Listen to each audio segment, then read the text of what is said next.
ay isang pananatok ng isang bansa. Ang imperialismo, pananatok ng isang damdamin ng tao. Pwede ba kayong tumayo lahat at bigyan ang inyong mga sarili ng Farmers Club? Sundan ako. Isa, dalawa, tatlo. Isa, dalawa, tatlo. Boom! Isa, dalawa, tatlo. Isa, dalawa, tatlo. Boom! Dahil nga nagsagot kayo ay bibigyan ko ng karagdagang puntos ang tatlong nagsagot kanina Meron na ba kayong idea sa ating talakayan yung base sa iyong ginagawa kanina? Kung gano'n na, magsimula na tayo sa ating formal na talakayan kung ano ibig sabihin ng kolonyalismo at imperialismo. Kuya, habulin ay... Beres, maaari mo bang basahin kung ano ibig sabihin ng kolonyalismo? Ang kolonyalismo ay isang uri ng sistema kung saan ang isang pamangyaring bansa ay direktang sumasakop sa isang mas mahina o kumaligid sa bansa.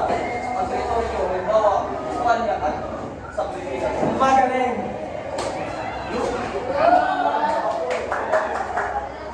Ang kolonyalismo ay isa itong malaki o malakas na bansa na kumukontrol at sumasakop ng ibang bansa. Ginagamit nila ito para sakupin at kunin ang likas na yaman at ang lupa nito. Halimbawa, Espanya at Pilipinas, sinasakop tayo noong 1565 hanggang 1898. Isa sa mga halimbawa ay ang pagsasalita natin noon dahil ipinamabawal ang wikang Pilipino dahil ipinalaganap ng Espanyol ang wikang Espanyol sa panahon nila.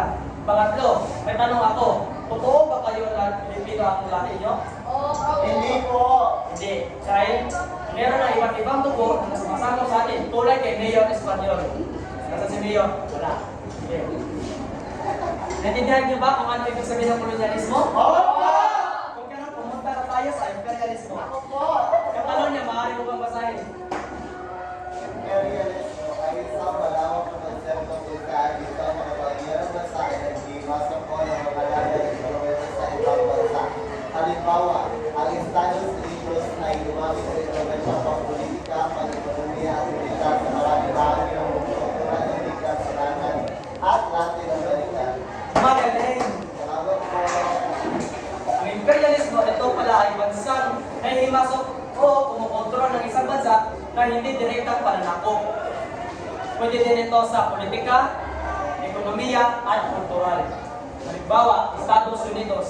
Hindi lang Pilipinas ang gumagamit na ito dahil hindi lang tayo kasi ang sinasakop ng Espanyol noon.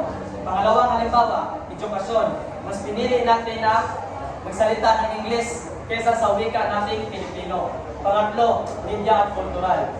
Mas pinili natin manood ng Hollywood movies kaysa sa ating mga pambansang pelikula. Pangalawa ay K-pop. Imbes na magsayaw ng tiniklik, sumasayaw kayo ng K-pop na tulad ng BTS. At pangatlo ay pagpapanood ng anime. Kaysa manood ng tulad sa Johnny Bravo. Meron ba kayo natutunan?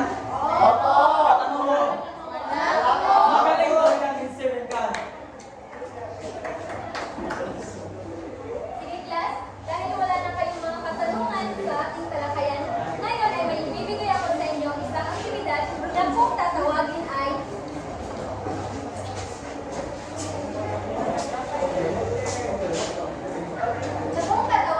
kasaysayan sa likod ng larawan. Makinig ang lahat upang mamaya wala na magtatanong.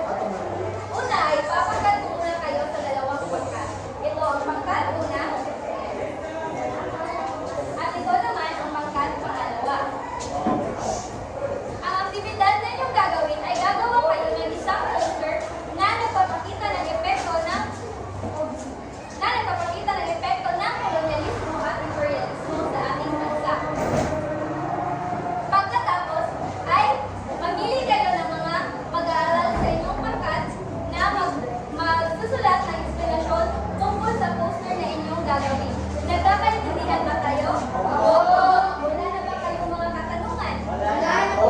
Kung sa ganon, magsimula na kayo at bibigyan ko lamang kayo ng 30 minuto para gawin ito.